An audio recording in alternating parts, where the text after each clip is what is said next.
Welcome to anthro international. आज हम discuss करने जा रहे हैं part 3 of UGC net paper 2017।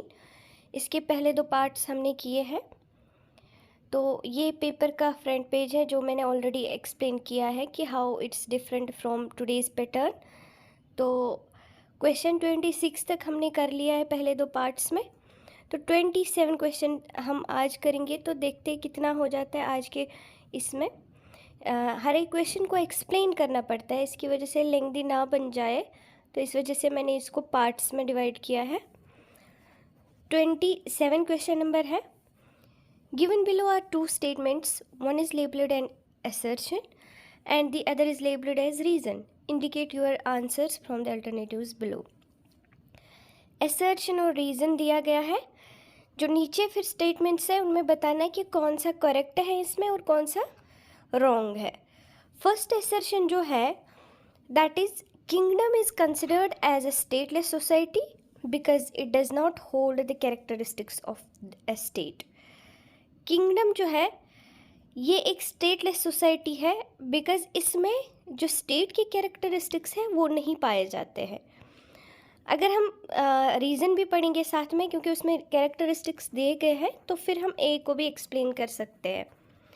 Characteristics of a state are as such defined territory, population, sovereignty and a government. क्या है कैरेक्टरिस्टिक्स स्टेट के? एक डिफाइंड टेरिटरी होनी चाहिए, पॉपुलेशन होनी चाहिए, वहाँ पे सॉवरेनिटी होनी चाहिए और गवर्नमेंट होनी चाहिए। तो हम देखेंगे कि क्या ये सारी चीज़ें किंगडम में पाई जाती है। What is kingdom? First we should know what is kingdom. Kingdom is जो भी कोई कंट्री होती है जो that is ruled by either king और क्वीन। लाइक सऊदी अरबिया की बात करते हैं, वहाँ पे सलमान है, ही इज़ किंग। तो क्या वो स्टेट है? अगर हम उसको देखेंगे, उसमें उसके कैरेक्टरिस्टिक्स देखेंगे, उसकी डिफाइंड टेरिटरी है, obviously Saudi Arabia is a defined territory, population है वहाँ पे, सॉवरेनिटी भी है और गवर्नमेंट भी है।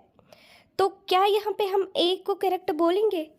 Kingdom is considered as a stateless society? No, kingdom is not a stateless society but that is a state, क्योंकि उसकी सारे कैरेक्टरिस्टिक्स है जो एक स्टेट में होने चाहिए। वहाँ पे डिफाइंड टेरिटरी है, वहाँ की पॉपुलेशन है, सॉवरेनिटी है, गवर्नमेंट भी है। तो सॉवरेनिटी है तभी तो गवर्नमेंट भी है। तो लेकिन यहाँ पे डिफरेंट ये है कि this is the kind of government. वहाँ पे डेमोक्रेसी नहीं है, वहाँ पे किंगडम है, वहाँ पे that is ruled by king. तो यहाँ पे फर्स्ट जो असर्शन है that is wrong because kingdom is a state that is society having state having defined territory, population, sovereignty and government. तो A is wrong but R is correct. एक state के ये characteristics होने चाहिए, तो R correct है, A wrong है। Kingdom is a state. Moving on to next. Given below are 2 statements, one is labeled as assertion and the other is labeled as reason. Indicate your answers from the alternatives below. Same type का question है। In Euro-American societies, ambivalent descent is prevalent. Euro-American societies जो है वहाँ पे ambilineal descent system है। Ambilineal descent system में क्या होता है? The member enjoys equal rights, duties and privileges from both father and mother side. No, ये गलत है। जो एम्बिलिनियल, इसको हम बोलते हैं बाइलिनियल, जहाँ पे जिस सोसाइटी में इक्वल राइट्स, ड्यूटीज़ और प्रिविलेज फ्रॉम बोथ साइड्स होगा, मदर साइड भी और फादर साइड भी, उसको हम बोलते हैं bilineal. Bi means two, both sides, ऐसे आप याद रख सकते हो। तो दोनों साइड से प्रिविलेज होता है। बट जो एम्बिलिनियल है, एम्बिलिनियल में ऑप्शन होता है, either the rights are enjoyed from father side और मदर साइड। एम्बिलिनियल में ईदर फादर साइड और मदर साइड होता है। तो जो यूरो अमेरिकन सोसाइटीज़ है वो एम्बिलिनियल नहीं है। वहाँ पे क्या बोलते हैं हम उनको, वो ईदर फादर और मदर का नहीं लेते हैं वो उनके राइट्स, ड्यूटीज़। और एम्बिलिनियल की जो इन्होंने डेफिनेशन दी है रीज़न में, that is also wrong because this is the definition of bilineal, जहाँ पे बोथ साइड्स के राइट्स, ड्यूटीज़ का प्रिविलेज हमें होता है। तो एम्बिलिनियल में ईदर मदर साइड और फादर साइड होता है, तो both A assertion and reason are wrong. I hope आपको ये समझ हो आया होगा कि एम्बिलिनियल क्या होता है और बाइलिनियल क्या होता है। बाइलिनियल में जो ये डेफिनेशन दी है that is definition of bilineal, not ambilineal. Ambilineal में ईदर होता है, ईदर फादर साइड और मदर साइड। आई होप आपको ये समझ आया होगा। Moving on to next. Given below are two statements, one is labelled as assertion, same type का क्वेश्चन है। Amino acid racemization is a relative method of dating. The method depends on the principle of molecule that rotate polarized left to right. तो हम यहाँ पे जो हमने dating का जो अभी लेक्चर नहीं किया है, तो जब हम डेटिंग पढ़ेंगे तो आपको हम ये एक्सप्लेन करेंगे कैसे इसका प्रोसेस क्या होता है, क्या मैकेनिज्म होता है इसका।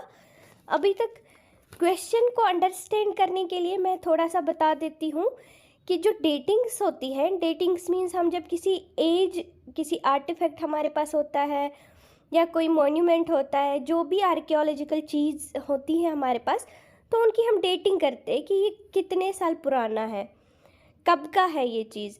तो डेटिंग दो तरह की होते हैं, one is relative dating, another is absolute dating. ये आप याद रखेंगे। डेटिंग के दो तरीके हैं, relative and absolute dating. Absolute dating means वो एक्चुअल डेट देता है, वो ईयर्स में डेट देता है। लाइक हमारे पास कार्बन 14 है, कार्बन 14 डेटिंग, वो आपको आइसोटोप्स के थ्रू आपको एक एक्चुअल डेट दे देता है। दूसरा होता है रिलेटिव डेटिंग। रिलेटिव मीन्स जैसे हम वर्ड को ही देखेंगे, दैट इज़ रिलेटिंग। हम स्ट्रेटिग्राफी एक हमारी डेटिंग टेक्निक है, ये हम एक एक करके हमें ये सारी डेटिंग्स पढ़नी है। तो स्ट्रेटिग्राफी में हम देखते हैं कि कौन सा यंगर स्ट्रेटा है और कौन सा ओल्डर स्ट्रेटा है सॉरी।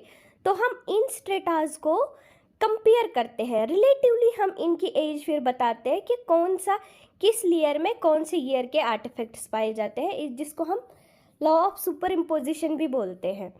तो दो तरह की डेटिंग है, अभी उसमें आप ना जाए। जब हम ये डेटिंग्स को एक्सप्लेन करेंगे तो आपको एक एक करके हम समझाएंगे तो आपको समझ आ जाएगा। यहाँ पे याद रखें कि डेटिंग्स के दो तरीके होते हैं, एक एब्सोल्यूट और दूसरा रिलेटिव डेटिंग। एब्सोल्यूट हमें एक्चुअल डेटिंग देती है, उसमें कार्बन 14 की है। रिलेटिव डेटिंग हमें रिलेटिवली देता है, जैसे amino acid racemisation is also a relative dating. Yes, ये रिलेटिव, ये हमें एक्यूरेट नहीं दे देता है, ये रिलेटिव डेटिंग दे देती है, जिसमें हम proteins, amino acids, L and D amino acid, जो टू मेन एमिनो एसिड्स है, उनके बिना पे हम डेटिंग करते हैं इसकी। It works on the extracting of proteins. तो ये हम प्रोसेस दिखाएंगे जब हम अमीनो एसिड रेसिमाइजेशन अच्छे तरीके से एक टॉपिक में कर देंगे। तो ये रिलेटिव डेटिंग है, यहाँ पे इतना काफ़ी है। ये रिलेटिव डेटिंग है, यहाँ पे अंडरस्टैंड होना चाहिए आपको what is relative and what is absolute. The method depends on principle of molecules that rotate polarised left to right. This is also correct.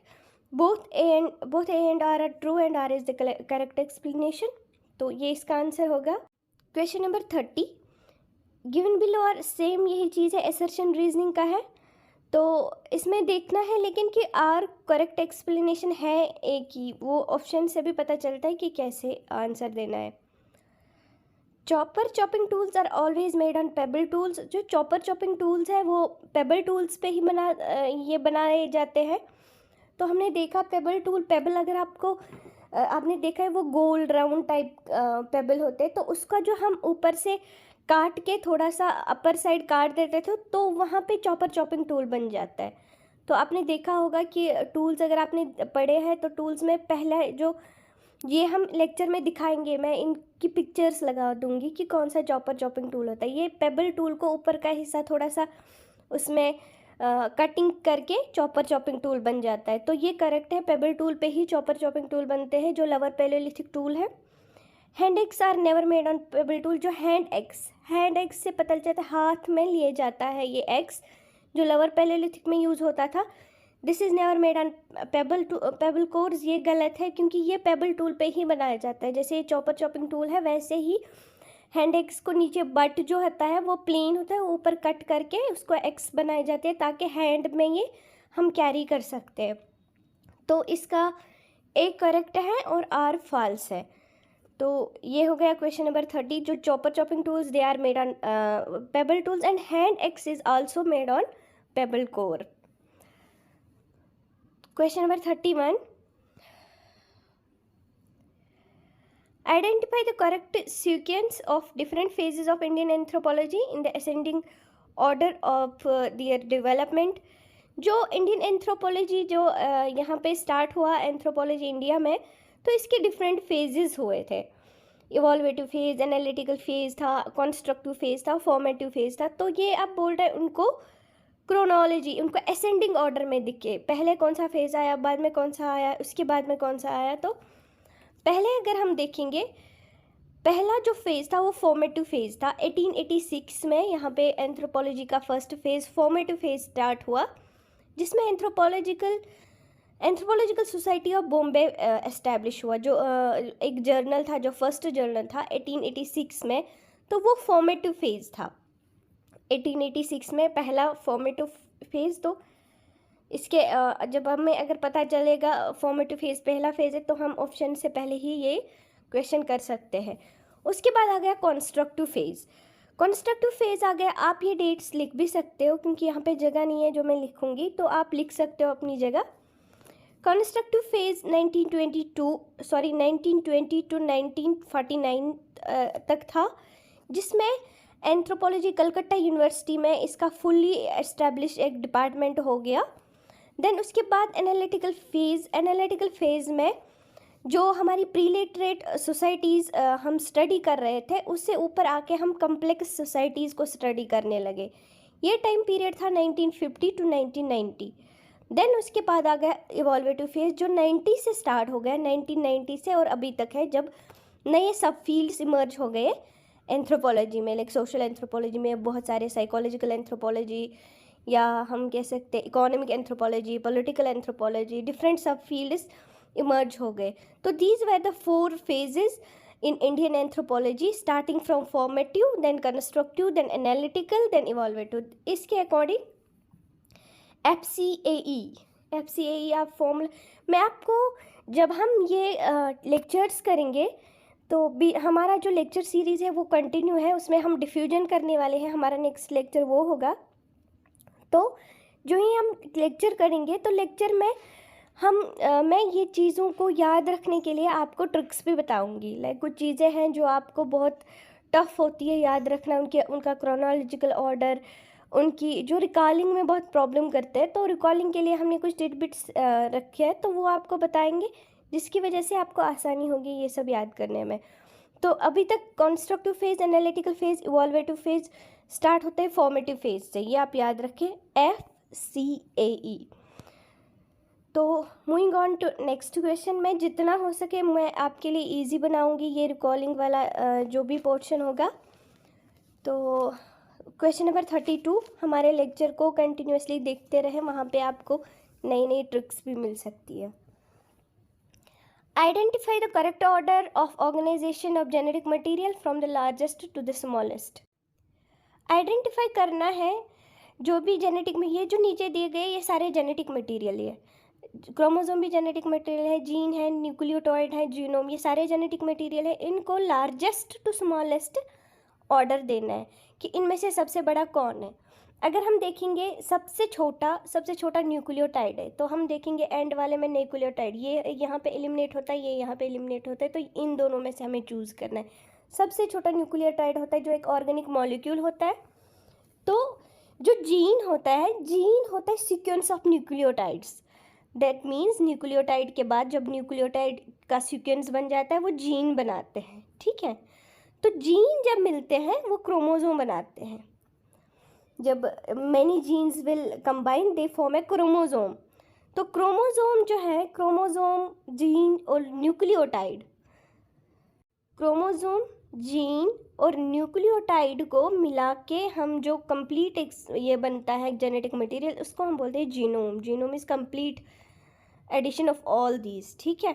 तो इसके अकॉर्डिंग सबसे बड़ा जीनोम होता है, genome correct. then chromosome, then gene, then nucleotide. Nucleotide combines to form gene, gene combines to form chromosome, chromosome combine to form genome. यहाँ पे हमें question में क्या दिया था, लार्जेस्ट टू स्मॉलेस्ट.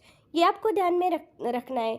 एनटीए का ये फेवरेट तरीका है क्वेश्चन पूछने का, from increasing order, decreasing order, chronological order, largest to smallest. ये आपको ध्यान रखना है क्वेश्चन पढ़ते वक्त कि क्या लार्जेस्ट टू स्मॉलेस्ट है या स्मॉलेस्ट टू लार्जेस्ट है. ठीक है, तो ये हो गया ये वाला question. Question number 13. Question number 13 क्या कहता है, arrange the following authorities in order in which they give classification of the people of India from the earliest to the most. Same question है, रीसेंट से अर्लीस्ट से recent order करना है. जो racial classification जो हमने अभी किए हैं, जिन्होंने इन सब ने रेशियल क्लासिफिकेशन दी, रिस्ले ने दी, हेडॉन ने दी, गोहार ने दी, सरकार ने दी, जो हमने किया, ये 3 हमने किए. ये हमारे सिलेबस में वहाँ पे नहीं था, लेकिन जब आपको ये 3 पता होंगे तो इसको आप कर सकते हो. तो रिस्ले, गोहा और सरकार हमने पढ़ा है. अभी हम उनकी क्रिटिकल एनालिसिस पढ़ेंगे नेक्स्ट लेक्चर्स में, हमारी जो फिजिकल एंथ्रोपोलॉजी वाली सीरीज़ में. तो उनको जो नीचे दिए गए हैं ये सारे इन्होंने क्लासिफिकेशन दिए. तो सबसे पहले अगर आपको ध्यान में होगा, अगर आपने वो लेक्चर देखा होगा, तो सबसे पहले 1915 में रिस्ले ने दी थी. जो सबसे पहले इंडियन जो क्लासिफिकेशन थी, रेशियल क्लासिफिकेशन, वो रिस्ले ने दी थी. तो यहाँ पे रिस्ले का सबसे पहला यही एक ऑप्शन है, तो इजी होगा आपके लिए करना ऐसा क्वेश्चन. देन 1915 में रिस्ले ने दी, हेडॉन ने 1924 में दी. मैं डेट्स बता रही हूँ, आप ये लिख भी सकते हो. तो उसके बाद 1930 to 33 गोहा ने दिया. गोहा का जो रेशियल क्लासिफिकेशन है वो उसका टाइम पीरियड था 1930 to 33. देन सरकार ने दी 1961 में. तो डेट्स लिख सकते हैं आप. तो सबसे इम्पोर्टेंट है, रिस्ले ने सबसे पहली दी 1915 में. Moving on to next. Arrange the following fossil hominids in the descending order of their cranial capacity. Cranial capacity के अकॉर्डिंग हमें इनको डिसेंडिंग ऑर्डर में लिखना है. डिसेंडिंग ऑर्डर मीन्स सबसे बड़ा, फिर छोटा, छोटा, छोटा. तो सबसे ज़्यादा इनमें किस में ये क्रेनियल कैपेसिटी है, इन सब में अगर होमो हेबिलिस, ऑस्ट्रेलोपिथेकस, होमो इरेक्टस और नियंदरथल में सबसे क्रेनियल कैपेसिटी थी. ह्यूमंस और नियंदरथल में सबसे ज़्यादा क्रेनियल कैपेसिटी है. अब जो नियंदरथल था उसका बॉडी स्ट्रक्चर भी बड़ा था, तो इस वजह से वो उतना इंटेलिजेंट नहीं है जितना होमो सेपियंस है. तो यहाँ पे नियंदरथल का सबसे पहले सबसे ज़्यादा क्रेनियल कैपेसिटी है. ऑप्शंस को कैसे एलिमिनेशन मेथड आप यूज़ कर सकते हो. जैसे अगर आपको पता है एक चीज़, नियंदरथल सबसे ज़्यादा उनकी कैपेसिटी है, तो यहाँ पे आप ये और ये ऑप्शन इधर ही एलिमिनेट करते हो, क्योंकि आपको पता है नियंदरथल सबसे ज़्यादा है. उसके बाद आपको ट्रिक्स लगाने हैं, या उसके बाद आपको पता होना चाहिए कि उसके बाद होमो वाले आएंगे. तो ऑस्ट्रेलोपिथेकस अफ्रीकन सबसे लास्ट में आएगा. तो फिर होमो इरेक्टस की और होमो हेबिलिस की. ये कैसे, इनकी क्रेनियल कैपेसिटी कैसे याद रखनी है, इनके जो भी ट्रिक्स है वो मैं इनके लेक्चर में बता दूंगी. जो इनका रिस्पेक्टिव लेक्चर आएगा तो मैं आपको बता देती हूँ. यहाँ पे अगर हम वो डिस्कस करने लगेंगे तो जो लेक्चर है हमारा, जो ये क्वेश्चन आंसर को एक्सप्लेन करना है, ये बहुत लेंथी बन जाएगा. तो इस वजह से यहाँ पे शॉर्ट में एक्सप्लेन करूँगी. जो क्रेनियल कैपेसिटी नियंदरथल की है वो 1450 सीसी है.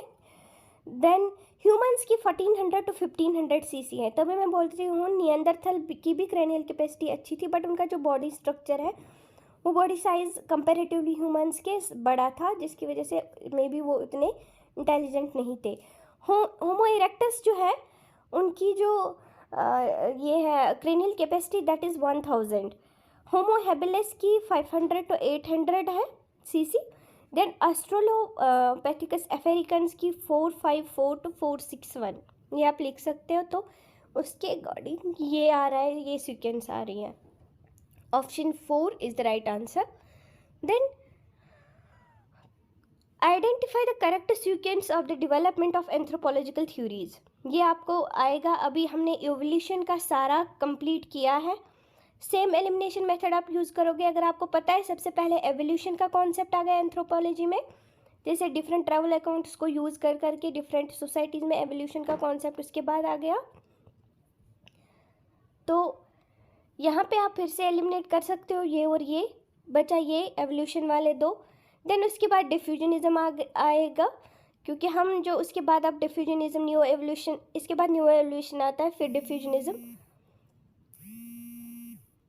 सॉरी बीच में फ़ोन आ रहा है। तो एवोल्यूशन सबसे पहले था, देन डिफ्यूजनिज्म, देन उसके बाद स्ट्रक्चरल फंक्शनलिज्म, देन उसके बाद कल्चरल पर्सनैलिटी। ये आप हम थ्योरी जो पढ़ रहे हैं एवोल्यूशन का कंप्लीट किया, नेक्स्ट हमारा डिफ्यूजन है, फिर हम स्ट्रक्चर फंक्शनलिज्म पढ़ेंगे और कल्चरल पर्सनैलिटी जब हम पढ़ते जाएंगे विद इन सीक्वेंस, तो आपको ये चीज़ आसानी से याद रहेगी। बस एलिमिनेशन मेथड कैसे लगाना है, जब आपको पता चला एवोल्यूशन का ये है, तो दो ऑप्शन यहीं पे एलिमिनेट हो जाते हैं।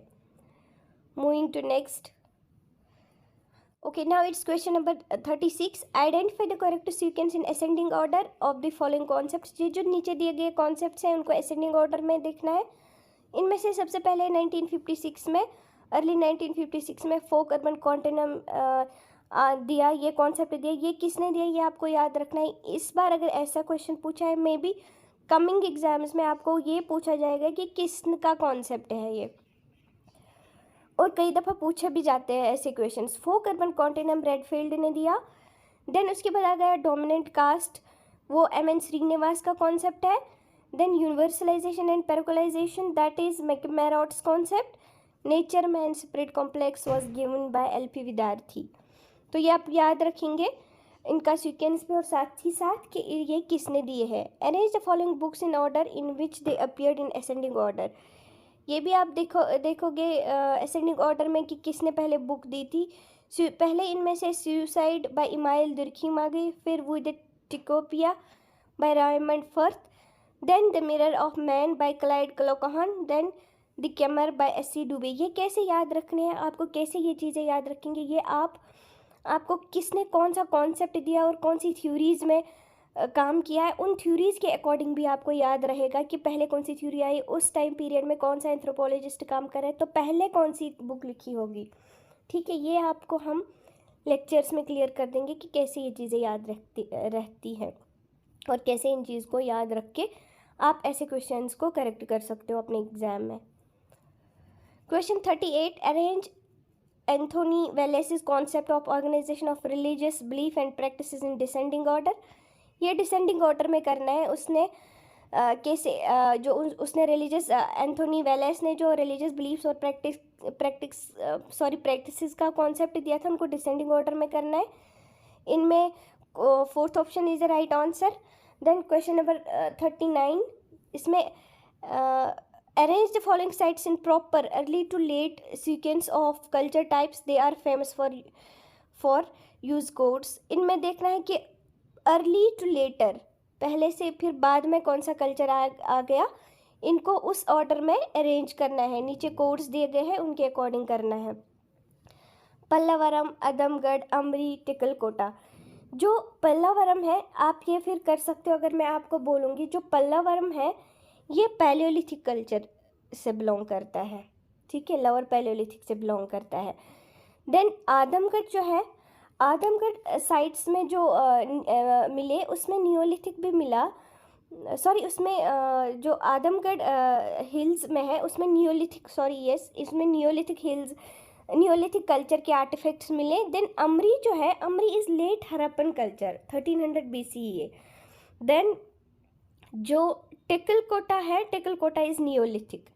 ठीक है, जो आदमगढ़ है, आदमगढ़ में हमें पैलियोलिथिक, लोअर पैलियोलिथिक, मेसोलिथिक और नियोलिथिक भी मिला। तो फेमस ये लेकिन है मेसोलिथिक कल्चर के लिए। तो यहाँ पे ये लोअर कल्चर, ये मेसोलिथिक कल्चर, ये हरप्पन कल्चर और टिकलकोटा इज़ नियोलिथिक कल्चर। इनको अगर हम ऑर्डर देंगे तो पहले पैलियोलिथिक कल्चर में पल्लावरम पहला आएगा, that means A will be the first. Then Mesolithic B is Adamgarh. ठीक है, then D is Tekkalakota is Neolithic, Amri सबसे बाद में आएगा क्योंकि ये लेट हरप्पन कल्चर है, 1300 BCE की है। तो ऐसे इनको अरेंज करना है। आई होप आपको ये क्लियर हुआ होगा। Then moving on to next question number 40, arrange the following culture in their proper chronological order, इसको भी क्रोनोलॉजिकल ऑर्डर देना है। ऑर्गेनेशियन, ग्रेविटियन, चैतलपिरोनियन, सोलेट्रियन, ये चार कल्चर्स है ये अपर पैलियोलिथिक कल्चर के ये सब कल्चर्स हैं। तो उनमें से अपर पैलियोलिथिक कल्चर में चैतलपिरोनियन थे, ऑर्गेनेशियन थे, ग्रेविटियन थे और मैग्लेडिनियन थे, सोलिट्रियन थे। तो पहले इसका जो था, पहले चैतलपिरोनियन था, देन ऑर्गेनेशियन था, देन ग्रेविटियन था, उसके बाद सोलिट्रियन और देन मैग्लेडिनियन। ठीक है, ये 5 अपर पैलियोलिथिक के कल्चर्स थे। तो यहाँ पे 4 दिए हैं, तो पहला सी आएगा, then A, then B, then D, CABD, 4th is the right answer. I hope आपको ये सारा क्लियर हुआ होगा। तो साथ ही साथ मैंने इसमें पहले वाले जो क्वेश्चंस है इसी पेपर के, ताकि ये एक लास्ट में एक ऐसा लेक्चर बने जिसमें सारे ये एक साथ ही आ जाएंगे क्वेश्चन। ये question is identify the suspensory primate from the following.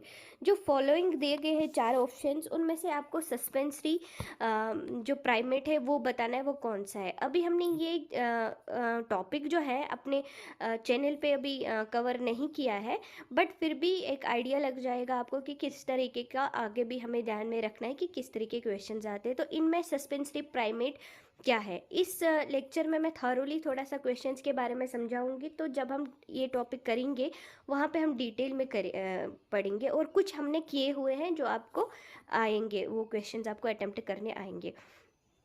Identify the suspensory primate from the following. इनमें से सस्पेंसरी प्राइमेट कौन सा है। सस्पेंसरी क्या होता है। सस्पेंसरी प्राइमेट्स जो है वो किसी भी अपने पार्ट या अपने ऑर्गन को सपोर्टिंग एज या होल्डिंग यूज़ करते हैं। लाइक अगर हमने अपने मंकी का देखा होगा, तो मंकी अपने लिम्स को इसके साथ अटैच करके अपनी ब्रांच के साथ अपने लिम्स को अटैच या होल्ड करके फिर अपने आप को हैंग करता है। तो एक ऑर्गन को यूज़ कर रहा है फॉर सस्पेंसरी मोमेंट्स। तो वो सस्पेंसरी प्राइमेट कौन सा है। इनमें चिंपैंजी नहीं है, ट्री श्रू भी नहीं है, हॉलर मंकी, अगर आप एलिमिनेशन भी मेथड भी यूज़ करोगे तो ये नहीं है। ओनली गिबॉन जो है वो सस्पेंसरी मोमेंट सस्पेंसरी प्राइमेट है। इसके अलावा हाइलोबेट है, पोंगा है, गोरिल्ला है, दे आर सस्पेंसरी प्राइमेट्स।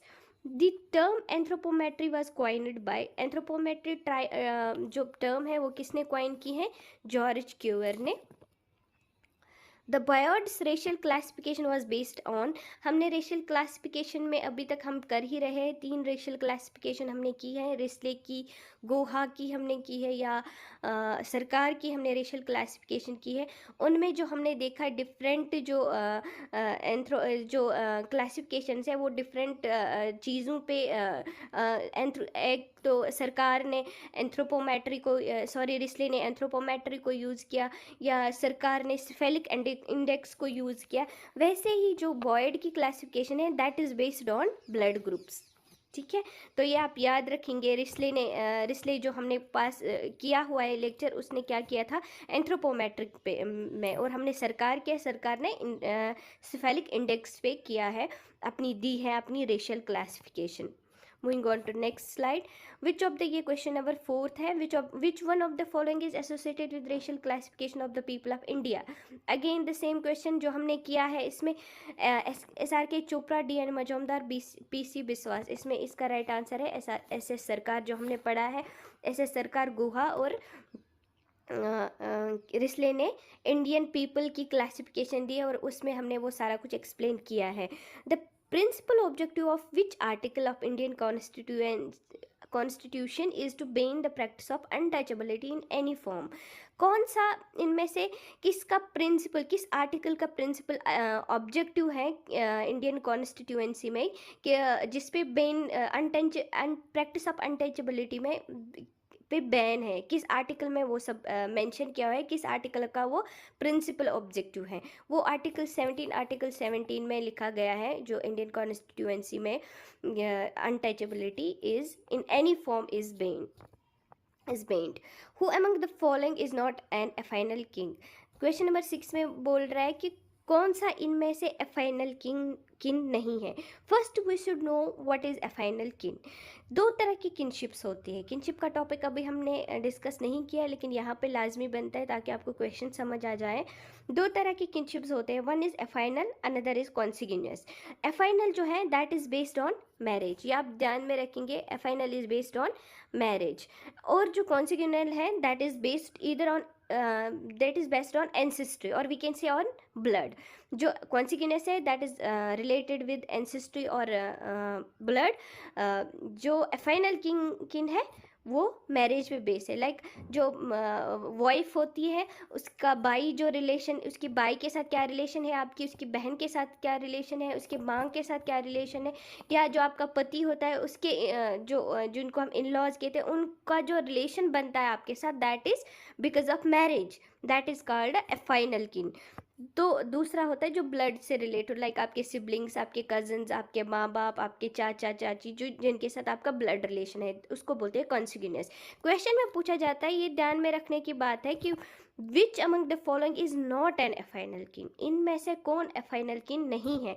इन नीचे दिए गए में से कौन सा वो है जो ब्लड रिलेटेड है, एफाइनल नहीं है, मैरिज बेस्ड नहीं है, दैट मीन्स वो ब्लड रिलेशन में आता है। तो इसमें से कौन सा ब्लड रिलेशन में आता है, कौन सा कॉन्सिग्यूनियस है। Ego's husband sister that is affinal, ego's wife brother that is affinal, ego's wife mother that is affinal, ego's brother son भाई का बेटा that is related to blood.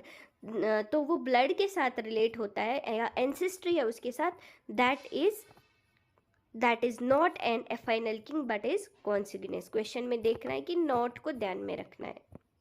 Moving on to next question number 7 क्या पूछता है, which among the following is not a source of law. इनमें से source of law कौन सा नहीं है। Religion is a source of law, judicial decision is a source of law, sorry बीच में फ़ोन आ रहा है। Religion is source of law, judicial decision is source of law, customs is source of law, but habits जो आपके habits है that is not any source of law. Question number 8, who among the following has propounded a descent theory of kinship.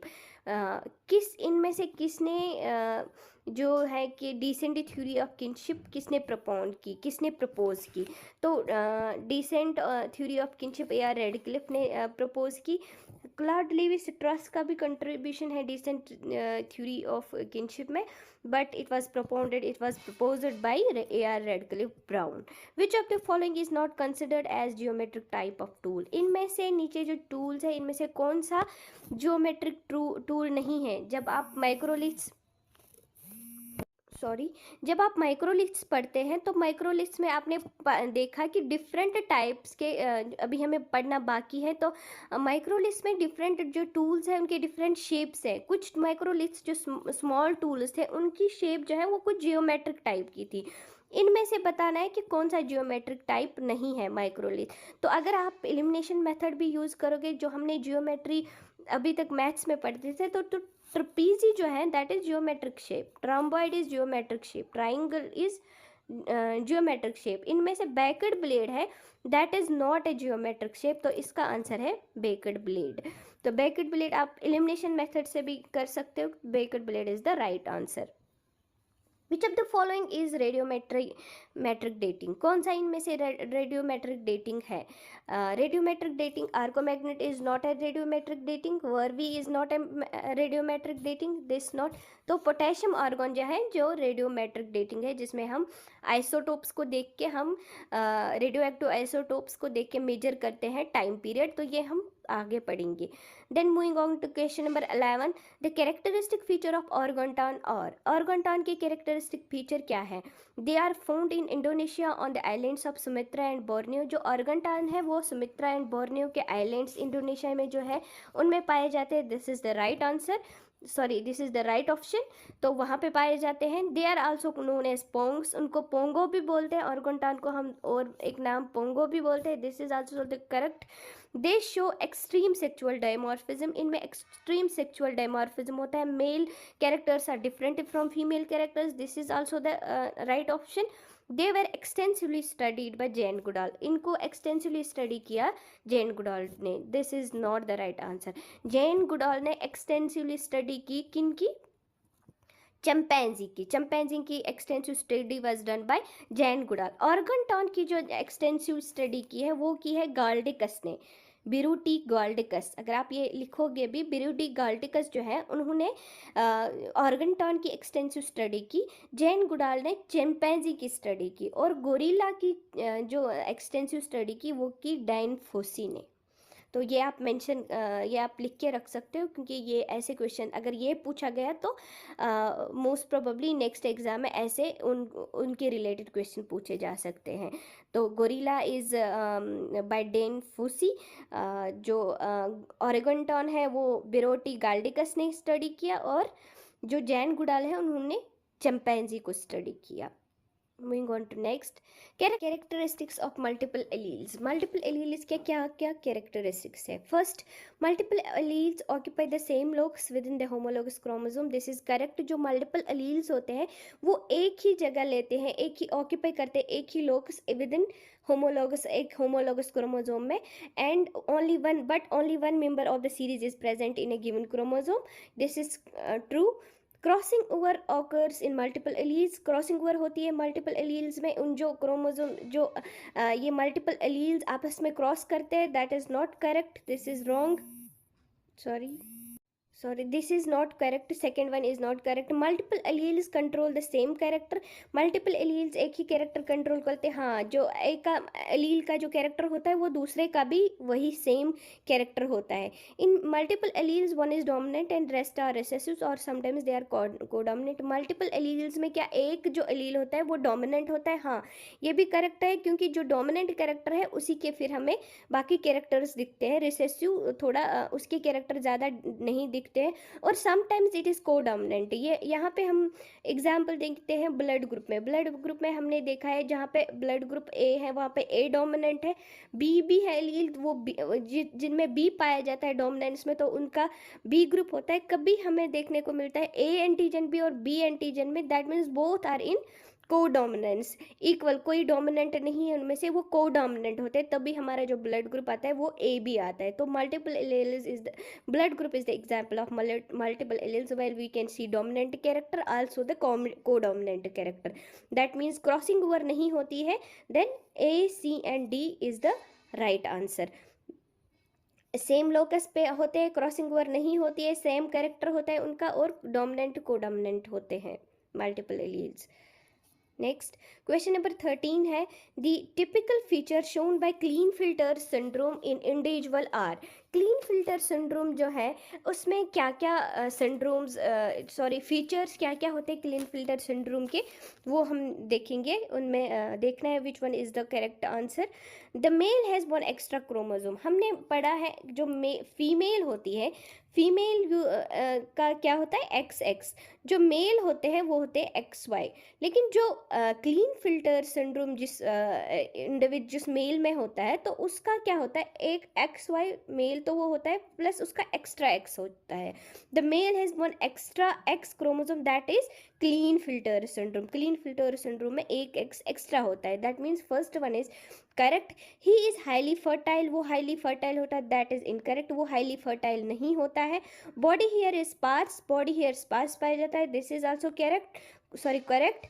Female like breasts are there, इनमें female like breasts पाए जाते हैं क्योंकि एक extra x हो जाता है जिसकी वजह से इसमें कुछ कैरेक्टर्स फीमेल के पाए जाते हैं, that is the right one. So A, C and D is the right answer. तो क्लीन फिल्टर सिंड्रोम में XXY होता है, हाईली फर्टाइल नहीं होता है, बॉडी स्पार्स होता है, फीमेल लाइक ब्रेस्ट्स पाए जाते हैं क्लीन फिल्टर सिंड्रोम में। Then moving on to question number 14। Question number 14 में the trait is features of X linked dominant inheritance are. जो एक्स लिंक्ड डिजीज़ होती है, dominant X linked dominant inheritance जो होती है, इनहेरिटेंस मीन्स वो disease जो पास ऑन होती है फ्रॉम पेरेंट टू ऑफस्प्रिंग, जो इनमें से एक्स लिंक्ड होती है। एक्स इसमें फिर X linked Y linked disease है, Y linked dominant, Y linked recessive, X linked dominant, X linked recessive, जो हम आगे लेक्चर्स में पढ़ेंगे। जो एक्स लिंक्ड डोमिनेंट इनहेरिटेंस होती है, the trait is never passed to from father to son. इसमें क्या है, जो ट्रेट अगर एक्स लिंक डोमिनेंट कोई भी बीमारी होती है किसी भी इंसान में, वो फादर टू सन नहीं पास ऑन होती। क्या ये सच है? हाँ ये सच है, क्योंकि अगर हम यहाँ पे एग्जांपल लेंगे X is female, X Y is male, तो यहाँ पे ये बोल रहा है X link dominant inheritance father में है। इसको हम दोबारा से हाईलाइट थोड़ा करेंगे, दैट मीन्स इस ट्रेट में बीमारी है, इस जिसको मैंने थोड़ा सा हाईलाइट किया इसमें बीमारी है। तो जब हम क्रॉसिंग करेंगे, जब इनका बेटी अगर पैदा होती है तो इसका चांसेस है इसके एक्स पास ऑन हो जाएंगे, तो ये डिजीज़ हो सकती है लड़की में। लेकिन जब हम बेटे की बात करते हैं तो बेटा यहाँ से वाई खाली लेता है, वाई खाली लेगा तो यहाँ से एक्स लेगा, तो बेटा नॉर्मल पैदा होता है। तो चांसेस ही नहीं है एक्स लिंक्ड डोमिनेंट इनहेरिटेंस में that this trait will pass from father to son, क्योंकि फादर का जो ये एक्स है वो तो चाहिए ही नहीं होता है सन में, तो इस वजह से ये पास ऑन नहीं होते। आई होप ये आपको समझ आया होगा कैसे ये पास नहीं होता है फ्रॉम फादर टू सन, क्योंकि सन को कभी चाहिए ही नहीं फादर से एक्स जो खराब होता है, जिसमें अफेक्टेड होता है, तो that is not possible, it will pass from father to son. Then second, this is correct. Then second, mating of affected females and normal males produce 1/3 the sons affected and 1/2 the daughter affected. mating of, अगर अब ये बोल रहा है, ऊपर हम बोल रहे थे फादर इफेक्ट है, नीचे बोल रहा है अगर अफेक्टेड फीमेल नॉर्मल मेल के साथ शादी करेंगे तो वहाँ पे जो बच्चे पैदा होंगे that will be 1/3 son will be affected, 50% daughters will be affected. ये हम चेक करेंगे, कैसे चेक करेंगे, यहाँ पे जो फीमेल का एक्स है उसको हम हाईलाइट करेंगे, यहाँ पे एक्स वाई, जब इनकी क्रॉसिंग करते हैं हम, इनकी क्रॉसिंग जब हम करते हैं तो यहाँ पे फीमेल अफेक्टेड है इधर, ठीक है। तो एक्स को जब हम क्रॉस करेंगे तो वहाँ पे क्या आता है हाईलाइट करके, एक्स एक्स कामा इस X, sorry highlighted X normal Y, इस नॉर्मल एक्स का normal X, normal X Y, ठीक है। तो यहाँ पे हमें यहाँ तक पता चला ये 50% अफेक्टेड है, ये 50% नॉट अफेक्टेड है। अब लड़कियाँ कितनी अफेक्टेड है और लड़के कितने अफेक्टेड है, तो यहाँ पे पता चलता है 25% जो लड़कियाँ हैं वो अफेक्टेड है और 25% जो है वो लड़के अफेक्टेड है। 1/3 सन्स अफेक्टेड नहीं है, ये 25% लड़कियाँ अफेक्ट है, 25% लड़के अफेक्ट है, 25% लड़की नॉर्मल है, 25% लड़के नॉर्मल है। तो this is in the ratio of 25%, 25%, 25%, 1/4, 1/4, 1/4, ठीक है, नॉट 1/2 एंड 1/3। क्लियर? तो सेकंड जो है, सेकंड इसका राइट आंसर नहीं है, राइट ऑप्शन नहीं है। तो पहला तो राइट है, सेकंड ऑप्शन नहीं है, क्योंकि ये 25% की इस रेशियो में डिस्ट्रीब्यूट होता है। Then moving to third, both males and females but often excess of females, both males and females affect, both males हमने देखा मेल्स भी अफेक्ट होते हैं और फीमेल्स भी होते हैं, एक्सेस अफेक्ट होता है फीमेल्स में, क्योंकि they are having 2 Xs, they are having greater chances to achieve this X. Females less severely affected than males, females कम इफेक्ट होते हैं मेल से, वहाँ ऊपर हम बोलते हैं एक्स हो जाता है, उनमें कंसंट्रेशन इफेक्ट होने की ज़्यादा है, बट जो फिर उनमें जो ट्रेट है, जो ट्रेट खुद में फिर इफेक्ट नहीं करता है, क्योंकि उनके पास 2 एक्सेस है, ये अगर इफेक्ट हो भी जाता है तो ये कैरियर बन जाती है, ये हम इफेक्टेड नहीं कहते हैं, उसको हम कैरियर बनते हैं, तभी ये बोल रहे हैं फीमेल इज लेस सिवियरली, अगर उनमें होता भी है but they are themselves less severely affected. Clear? इन दो में कन्फ्यूजन ना हो जाए इसलिए मैंने बता दिया। ज़्यादा तो होगा ही, क्योंकि एक्स लिंक्ड है तो ज़्यादा चांसेस फीमेल्स में होने के हैं, बट फिर फीमेल अगर उसमें ट्रेड पाया भी जाता है, लेकिन that female can act as carrier, तो उसमें सिवियरली इफेक्ट खुद में नहीं हो सकता है एज कम्पेयर टू अगर मेल्स में होगा, मेल्स के पास एक ही एक्स है तो उसमें ये ट्रेड डोमिनेंट भी बन सकता है और उसमें ये दिखा सकता है अपना इफेक्ट, रादर कि ये लड़की फीमेल्स में नहीं दिखाता है। This is all, thanks for watching. 14 question हमने इसमें किए, तो नेक्स्ट 14 या नेक्स्ट कितने भी क्वेश्चन है वो हम नेक्स्ट लेक्चर में करेंगे। आई होप ये आपको, ये ज़्यादा लंबा हो रहा था तो आपको ये समझ आया होगा। If you like the content don't forget to subscribe ज़रूर करना, अपने दोस्तों फ्रेंड्स नोन के साथ शेयर करके चैनल को सब्सक्राइब करना, and keep watching our channel. Thank you so much. कि क्वेश्चन कौन कौन से हैं, 14 तक डिस्कस किया हमने, अब 15 क्वेश्चन क्या है, which of the following are the examples of achieved status, use the codes. नीचे दिए गए जो ऑप्शंस हैं उनमें से आपको बताना है कि अचीव्ड स्टेटस कौन कौन से हैं, इनमें से कौन कौन सा अचीव्ड स्टेटस है। First of all what we should know what is achieved status. Status जो होते हैं वो दो तरह के होते हैं। First one is achieved and second is ascribed. जो एस्क्राइब्ड स्टेटस है वो एक इंसान में बाय बर्थ होता है। आपका जेंडर बाय बर्थ है, आप ये अपनी लाइफ में अचीव नहीं कर रहे हो, ये आप जैसे जने हो वैसे मेल है या फीमेल है, ये बाय बर्थ है। ये कोई ऐसी चीज़ नहीं है कि हम अचीव करेंगे आगे लाइफ में, तो उसको हम एस्क्राइब्ड बोलते हैं। आपका रेस कौन सा है, आप किस रेस से बिलोंग करते हो, ये आपका एस्क्राइब्ड है, it can not be achieved. आपकी एथनिसिटी, तो दो तरह के स्टेटस होते हैं, एस्क्राइब्ड और अचीव्ड। एस्क्राइब्ड जो आप में बाय बर्थ होते हैं और अचीव्ड जो आप अपनी लाइफ टाइम में अचीव कर रहे हो। आप अभी स्टूडेंट हो, आपका स्टेटस स्टूडेंट का है, that is achieved not ascribed. ये आपने अचीव किया है, आपने स्टडी किया, आपने अचीव किया है। आप अभी कोई जॉब कर रहे हैं, that is achieved not ascribed. आप प्रोफेसर बन जाओगे कल को, तो वो अचीव्ड हो गया, not ascribed, not by birth. तो this is the difference between achieved and ascribed status. अब इसमें ईजी हो जाएगा कि पिकअप करना कि कौन सा आपका अचीव्ड है। इलेक्टेड मेंबर ऑफ पार्लियामेंट, ये अचीव्ड है क्योंकि ये बाय बर्थ नहीं होता है। Professor, this is achieved not by birth. Lawyer बनता है कोई, वो भी अचीव कर रहा है अपनी लाइफ में, वो that is not by birth. Vice chancellor same. तो ऑल ऑफ द अबोव, ये सारे जो हैं ये अचीव्ड हैं। तो ABCD ये इसका राइट आंसर है। तो इसमें एस्क्राइब कोई भी नहीं है, सारे अचीव्ड स्टेटस है जो एक इंसान अपनी लाइफ टाइम में अचीव कर सकता है, ना कि उसको बाय बर्थ उसके अंदर इनहेरिट है या उसके अंदर से ही उसका जेंडर है, एथनिसिटी है, रेस है, जो हम लाइफ टाइम में अचीव नहीं कर सकते। तो moving on to next, which of the following are considered as the characteristic feature of particular vulnerable tribal group? PVTGs का इसमें कौन कौन सा कैरेक्टरिस्टिक्स है? PVTG कौन क्या क्या होते हैं इसमें कौन कौन से कैरेक्टरिस्टिक्स उनमें पाए जाते हैं? Pre agriculture level of technology, extreme low literacy, जो पर्टिकुलरली वनरेबल ट्राइबल ग्रुप होते हैं उनका pre agriculture level of technology होता है। उनमें एडवांस टेक्नोलॉजी नहीं होती है एग्रीकल्चर के, वो सिंपल टूल्स यूज़ करते हैं, होज है या स्किल है, वो सिंपल टूल्स का यूज़ करते हैं ना, उनके पास एडवांस टेक्नोलॉजी एग्रीकल्चर की नहीं होती। एक्सट्रीमली लो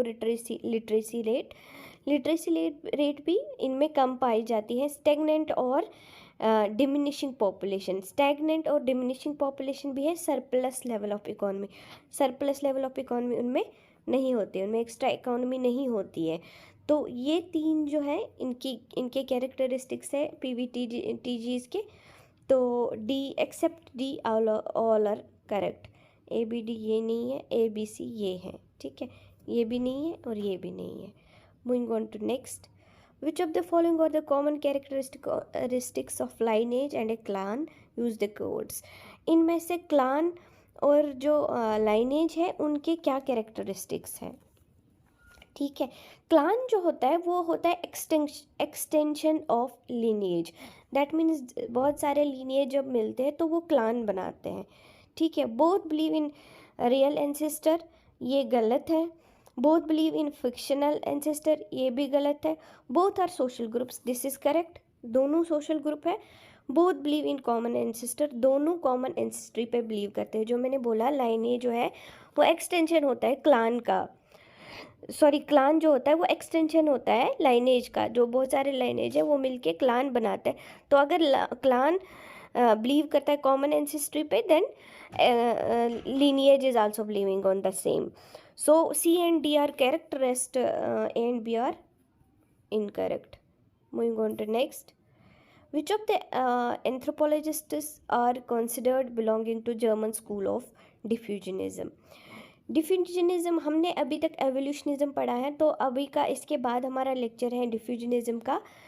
तो डिफ्यूजनिज्म में अभी मैं आपको थोड़ा सा उसका कॉन्सेप्ट देती हूँ। तो 3 तरह के स्कूल ऑफ थॉट है डिफ्यूजनिज्म का।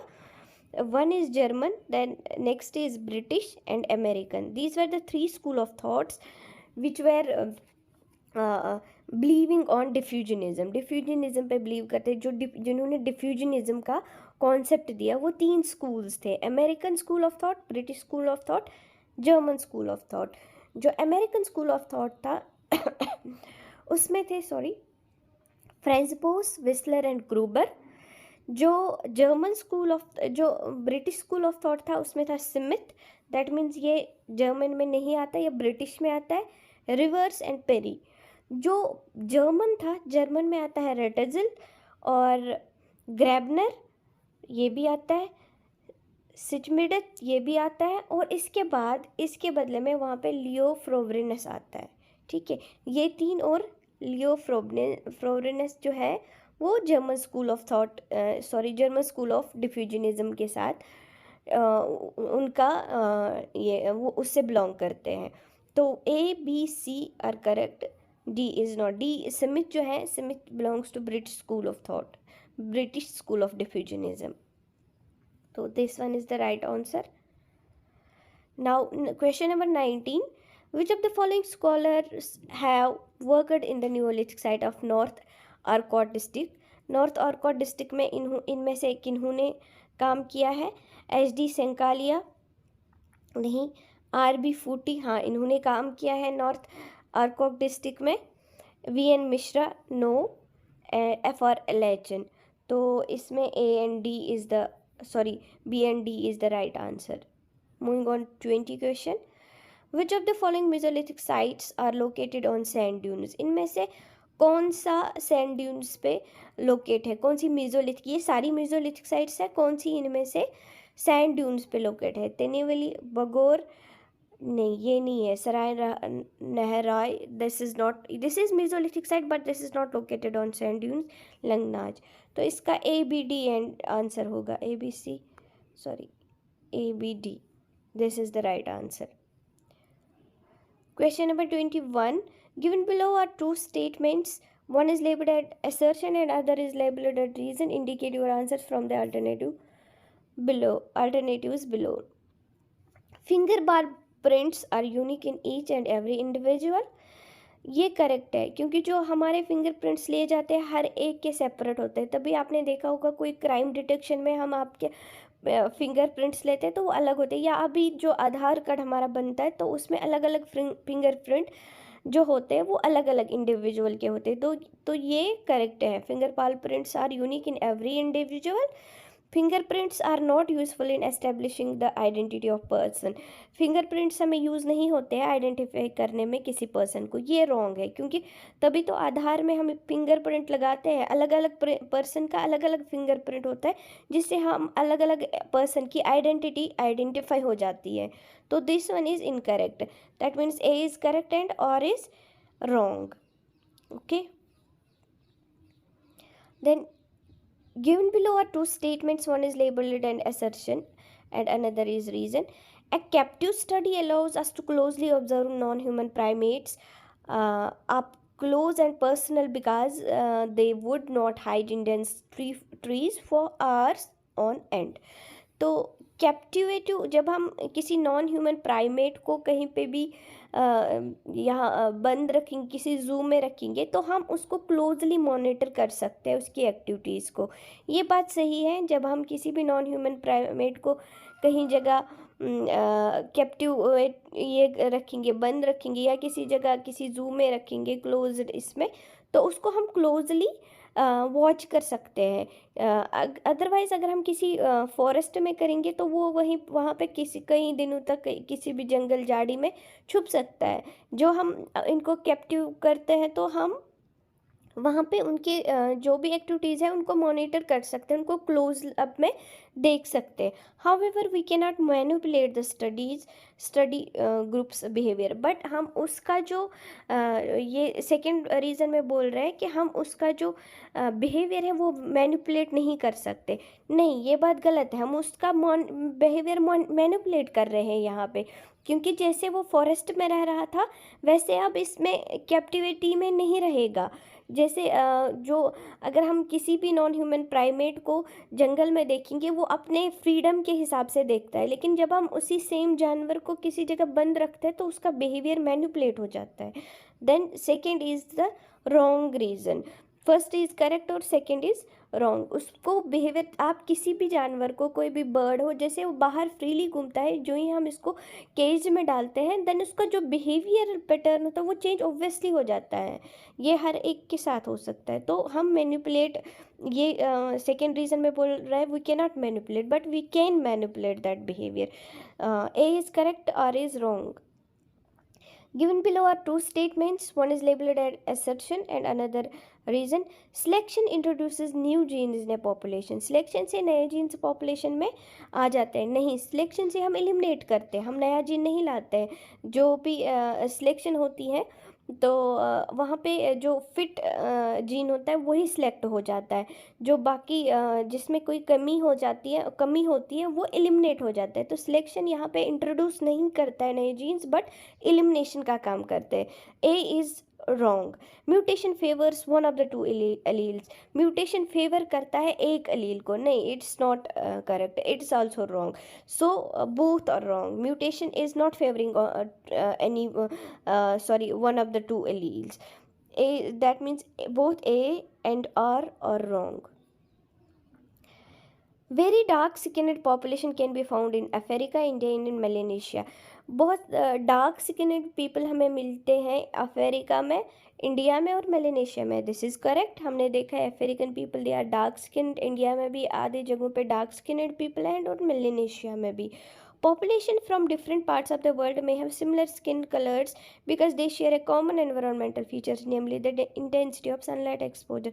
तो population जो different geographical areas में है उनमें ये similarity पाई जा सकती है because of the environment. जो sunlight का exposure है उसमें मेलेनिन ज़्यादा, मेलेनोसाइट्स ज़्यादा एक्टिवेट होने की वजह से ज़्यादा मेलेनिन ये प्रोड्यूस करते हैं, जिससे हमारा स्किन जो है डार्क कलर का हो जाता है. तो ये भी करेक्ट है. Both A and R are true and R is the correct explanation of this. ये जेनेटिक भी हो सकता है but environmental is also one of the factor जिससे हम रिजेंबल कर सकते हैं डिफरेंट रेसेस को. डिफरेंट कलर, स्किन कलर में डिफरेंट लोकेशन, जियोग्राफिकल लोकेशंस पे रिजेंबलेंस हो सकती है बिकॉज ऑफ देयर एनवायरमेंट.